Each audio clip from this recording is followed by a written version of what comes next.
Eh bien bonjour à tous, messieurs, dames, j'espère que vous allez bien. Aujourd'hui, nous sommes le 20 avril 2023. On est une heure avant la clôture de Wall Street. Bon, ça restera dans le rouge, hein, bien évidemment. Mais voilà, hein, un CAC 40 qui finit aussi dans le rouge, hein, une séance complète, sur une séance, pardon, sur la séance. 7538 points exactement, moins 0,14%. L'Eurostox, moins 0,35. Le DAX, moins 0,62. Le FTSE 100, FTSE plus 0,05. Le Dow Jones, moins 0,54. Le Nasdaq, moins 0,94. Le Nikkei 225, moins 0,18. Au niveau du pétrole Brent, on est à 80,96 $. L'once d'or, 2004, 86 euros USD à 1,096. Le Bitcoin, 28 090, grosse dégringolade au niveau du Bitcoin depuis quelques jours. Là, on a perdu moins 2,56% quand même. Palmarès du SRD, on a DBV Techno qui fait plus 5,89, Abivax plus 4,85, Lumibird qui fait plus 4,09 au niveau des plus fortes baisses, Renault qui chute à moins 7,87, 97 pardon. Grosse, grosse, grosse voilà, chute de Renault. Beaucoup dans l'automobile, hein, forcément. Sartorius Stead, moins 8,89 et Nokia, moins 9,37. Aujourd'hui, du coup, le CAC 40 subit un peu, j'ai envie de vous dire. Voilà, l'automobile, notamment Renault, hein, qui nous a couché. Voilà, ça a énormément ralenti notre cher CAC 40. Bon, aussi, on a tout ce qui est véhicule électrique, hein, une guerre des prix lancée par Elon Musk. Donc voilà, on a Tesla aussi qui chute, hein, parce que voilà, je vous avais dit qu'hier, on allait avoir dans la soirée ouais, l'annonce de Tesla, le résultat de Tesla. Bon, ils n'ont pas du tout été bons, 8%, en tout cas pour Tesla, moins 8%. Donc ça chute fort au niveau, en tout cas, de l'automobile. Sinon, à part ça, bon, on a eu forcément d'autres résultats de performance. On a eu Stellantis qui a perdu, je crois, moins 5,31%. Porsche qui a pris moins 2,76. Voilà, bon bah Renault, hein, performance trimestrielle totalement éclipsée. Voilà, pour 7,97. On a eu Michelin aussi qui a perdu moins 4,32, Continental moins 3,76. Bon, bah voilà, hein, on a eu aussi des records. LVMH et Hermès qui ont battu leur propre record, hein, voilà, durant cette séance. Il y a eu aussi Air Liquide, Thales et Vinci. Voilà, poum poum poum, sinon pas non plus de grosses annonces. On a toujours un peu cette, j'ai envie de vous dire, cette mouvance, hein, de suspicion, j'ai envie de vous dire. On continue à s'interroger sur l'impact que pourrait avoir la persistance d'une inflation sur la politique, sur les politiques monétaires, bien évidemment, au niveau des banques centrales. Ça va de soi. Hier, on a eu le livre. Ouais, on a eu le livre de la Fed, le livre belge de la Fed, voilà, qui va suivre un peu les termes qui ont été faits et qui va être proposé pour les prochaines hausses, enfin, qui va être surtout mis en avant pour la prochaine réunion, pardon. Ça va être voilà, ça va être dans la mouvance un peu de ce qu'on a vu. On sait pas trop à quelle sauce on va être mangé sur la prochaine hausse de taux. Si hausse de taux il y aura, hein, je pense qu'il y aura 25 points de base, c'est ce qui me paraît le plus voilà, le plus légitime. Je pense que le consensus est aussi de 25 points de base, hein, de tête, mais voilà, on reste quand même focus là-dessus. Au niveau de notre calendrier d'annonces économiques, rien de très appétissant aujourd'hui, ni voilà, pendant la soirée, j'ai envie de vous dire. Bon, oui, il n'y a rien eu de très appétissant, hormis quand même les résultats de nos chères entreprises, Renault en faisant partie. Voilà, on a vu l'impact de Renault qui avait, mais aussi au niveau automobile, au niveau du CAC 40, voilà, ça a vachement reculé. Heureusement que le LX nous a tiré un peu d'affaire. Au niveau de demain, par contre, demain à 1h du matin, JFK, l'indice des confiances des consommateurs au niveau du GBP, le taux d'inflation au Japon à 1h30, la Grande-Bretagne qui verra aussi la vente au détail mensuelle sortir à 8h. Et ce sera tout pour cette fin de semaine. Au niveau de nos marchés, hop là, on va aller directement sur le CAC 40. Alors, ça risque un peu de bouger, voilà, il nous reste un peu moins d'une heure et quelques. Je suis obligé de faire ces reviews assez tôt, j'ai envie de vous dire. Mais bon, grosso modo, ça va pas non plus énormément bouger. Bon, voilà, on a eu quand même une séance assez mouvementée, j'ai envie de vous dire, mouvementée. On a été chercher quand même nos magnifiques 7563, mais pour redégringoler par la suite, voilà, hein, ça fait... on a été les chercher, mais pendant un moment, c'était... Oui, on peut dire qu'on les a... Non, on les a pas dépassés, je ne crois pas. Mais voilà, on a été très proche de nos sommets il y a de cela quelques instants. Mais bon, ça a vachement dégringolé depuis une heure, donc voilà, on est redescendu, on n'est plus qu'à 7531 points. Ça reste quand même, j'ai envie de vous dire, assez bon dans l'ensemble. On reste bien au-dessus de nos 7005, avec toujours un RSI voilà, qui frôle notre zone de 70, notre zone de surachat, et un MACD voilà, toujours en bonne tendance haussière. On fera tout de même attention, on n'a pas eu une petite respiration depuis un petit moment quand même. Hein. Je vous rappelle, la dernière fois qu'on a respiré, c'était ici. Ça date de début avril.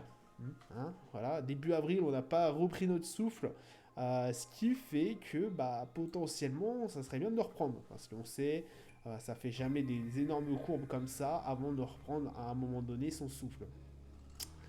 Donc, pourquoi pas à un moment donné aller chercher nos 7005. Alors c'est vrai que durant cette séance, on a été les chercher, on était assez proches. Là, on est remonté, on va voir, je pense qu'à mon avis, on va clôturer aux alentours des 7530, hein, on va pas se le cacher. Ça risque pas énormément de bouger durant la dernière heure, mais voilà, on reste tout de même assez focus pour demain, sachant que voilà, hein, les 7006 sont aussi atteignables. Mais bon, je pense que là, une petite pause s'impose, j'ai envie de vous dire. À un moment donné, de toute façon, il faudra en faire une. Notre Nasdaq, bon, notre cher Nasdaq, il peine un peu, il a du mal, hein, il a du mal. Le Nasdaq, il est pas en forme. Alors, pas en forme oui et non, mais c'est surtout qu'on stagne vraiment sur cette vague du 13, sur cette ligne de 13 000 et quelques. On n'arrive pas à s'en dépêtrer, on est... aujourd'hui, en tout cas, c'est une séance baissière. Alors après, j'ai envie de vous dire, au niveau du Nasdaq, ça bouge pas tellement depuis quelques semaines. On a eu des belles baisses, hein. On est à moins 0,80% et quelques. Bon, ça reste très très peu, j'ai envie de vous dire, pour le Nasdaq. Je crois que c'est ça, hein, moins 0,80, moins 0,8. Mais en tout cas, voilà, on reste coaché à nos 13 000 et on va pas trop bouger. Alors voilà, on va aller un peu en dessus, un peu en dessous. On va aller chercher nos 13 100. Nos 12 008, nos 12 009, mais voilà, on va guère bouger plus que ça. Donc ce qui fait en fait que le Nasdaq pour l'instant je le trouve assez ennuyant. Hein. Voilà, on va pas se mentir, niveau très technique, donc faire très attention lorsque l'on trade dessus.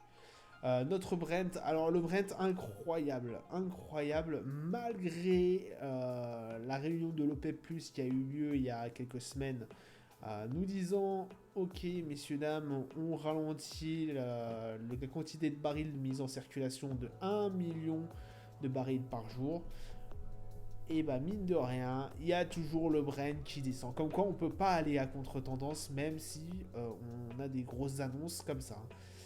Là, rendez-vous compte, messieurs dames, rendez-vous compte. Ça dégringole depuis les plus hauts, depuis juin 2022. On n'arrête pas de descendre, en fait. On avait atteint un petit pic aux alentours des 130 $ le baril, et depuis, ça ne cesse de descendre. On a rangé pendant un moment entre nos 100 et nos 90. Ça a duré quelques semaines. Après, on a cassé cette barre des 90. Cette résistance, enfin, ce support des 90 pour aller chercher plus bas, pour aller chercher nos 80 même. On a rangé pendant un moment, et là, boum, on avait cassé il y a quelques semaines pour aller chercher même pratiquement la barre des 70, on l'avait touché à un moment donné. Et là, grosse annonce de l'OPEP, voilà, comme je vous l'avais dit, durant le week-end, donc c'est pour ça qu'on a un énorme gap, hein, je vous le rappelle encore. Et là, on redescend 90, 95, incroyable. Donc voilà, là on sent que le marché n'est pas encore prêt à acheter un baril de Brent au-dessus, en tout cas loin des 100 dollars. Hein. Pour l'instant, on est loin des 100 dollars, qui est, on vous le rappelle, l'objectif de l'OPEP+. Voilà. En tout cas, ce qu'il y avait à dire sur le Brent. Le 11 d'or, bon, pareil, niveau très technique. Niveau très technique, je vous le refais encore une fois. On est aux alentours des 2000. On a eu là, c'était des pics Covid et guerre en Ukraine. L'or étant une valeur refuge, c'est là la première chose que les investisseurs vont se retourner en période de crise. Oui, mais là, est-ce qu'on est vraiment en période de crise? Oui, on est en période de crise. Alors, oui et non, j'ai envie de vous dire, mais là, c'est pour se rassurer au niveau des investisseurs. Pourquoi? Je vous rappelle qu'il y a quelques semaines, on a eu quand même la chute des banques. Alors, en domino, hein, on a eu SVB, plus deux autres banques de niveau régional qui ont été touchées et qui ont fait faillite. Et par la suite, on a eu Crédit Suisse qui a totalement plongé. Heureusement, rattrapé de justesse par la banque centrale suisse, mais aussi UBS. Donc voilà, donc là c'était très très chaud hein, au niveau de Crédit Suisse, parce qu'on vous rappelle, hein, c'est la deuxième plus grosse banque suisse quand même qui a failli fermer. Hein, et je pense que si on l'avait pas rattrapé à temps, la banque suisse fermée avec elle... des milliers, de millions de créanciers, j'ai envie de vous dire, en dette. Voilà, donc c'est pour ça qu'on a eu l'or qui a grimpé d'un seul coup. Là, on est arrivé sur un niveau, voilà, le niveau des 2000, où malgré il y a eu une crise de guerre en Ukraine, ce niveau-là a été certes atteint et a été dépassé pour aller même chercher les 2059. Mais cela a duré qu'un très très court instant, parce que le lendemain on est repassé en dessous des 2000. Et là c'est pareil, hein, sur quelques jours le niveau des 2000 a été cassé, on a dépassé au-dessus et on est au bout de quelques jours redescendu en bas. Voilà ce qui se passe au niveau de l'or. RSI proche de la zone des 70. Bon, on reste quand même sur un mood assez tranquille pelou, hein. On est voilà, RSI, on est un peu loin de la zone de surachat quand même, on va se le mentir, mais voilà, ça ne bouge pas trop depuis 3-4 séances. Je savais que cette barre des 2000 allait être un énorme palier à franchir et que ça allait prendre un peu de temps à le casser. Le DAX est là, ce qui fait une journée un peu en baisse, hein, voilà, 15 730 et 782 là pour l'instant. Voilà, petite journée en baisse, bon, on est toujours entre les 15 600 et les 16 000. On reste toujours dans un mood assez haussier, je veux dire, pour notre cher DAX. Malgré certaines annonces, hein, notamment, je vous rappelle, on avait fini assez bien au niveau de l'indice sentiment. Sur la journée en tout cas, malgré l'indice de sentiment ZIU qui est paru, je sais plus trop quand. On était vraiment resté assez bon là-dedans. Bon, on reste quand même focus là-dessus. Normalement, on est largement détaché de cette barre des 15 600. Ça reste quand même assez bon. Voilà, donc proche de nos sommets. On va peut-être à un moment donné chercher nos 16 000, ça serait bien. Et puis pour notre RSI, on est assez proche de notre barre de 70, voilà, notre zone de surachat, avec un MACD toujours en tendance haussière, bien évidemment. Le S&P, bon, voilà, cette résistance des 4154 nous a refoulé. C'est vrai que pendant un moment, on était vraiment dessus. Bon, après, voilà, on n'a rien de concret pour encore la casser et pour aller chercher bien plus haut. Mais ne serait tardé, hein, je l'espère. En tout cas, 4120, bon, ça reste très très bon. On fait tout de même attention, messieurs, dames, parce que voilà, on est assez sur des niveaux assez techniques Il est possible aussi qu'on ait une retournée demain. Mais bon, voilà, on va tout de même espérer repartir en hausse aux alentours des 4003. Ça serait sympa. RSI proche de la zone de surachat et un MACD en tendance haussière. Dow Jones 33 717, ce sont 18. Voilà, on est à peu près dans ce mood-là. Bon, petit accalmie un peu pour le Dow Jones. C'est vrai que depuis l'affaire SVB, et depuis la fin des affaires euh, bancaires, on a une hausse qui est incroyable. Bon, là, il fallait un petit temps aussi de récupération, à mon avis, pour aller chercher nos 34 400 qui constitue une énorme résistance, je vous l'avoue. Enfin, on l'avait vu là, hein, de toute façon, on n'avait pas réussi à breaker, même pendant un certain moment, on avait rangé dessus entre les 34 400 et nos 33 000. Juste avant qu'en fait l'affaire SVB éclate, l'affaire des banques, et qu'on casse hélas ce seuil, ce plafond, ce support des 33 000 pour aller chercher bien plus bas, aux alentours des 31 700. Voilà, donc aujourd'hui, bon, bah, belle séance de baisse, on verra ça par la suite, mais voilà, ça risque d'être aussi un peu compliqué pour notre Dow Jones aujourd'hui en tout cas. Mais voilà, on ne perd pas espoir quand même de revoir d'ici peu de temps, j'espère, nos 34 400 parce que le Dow Jones c'est un indice que voilà, j'ai une petite addiction dessus. Bref, voilà, ça sera tout pour moi pour aujourd'hui. Je vous souhaite une excellente journée, une bonne soirée à vous. Je vous dis à plus tard.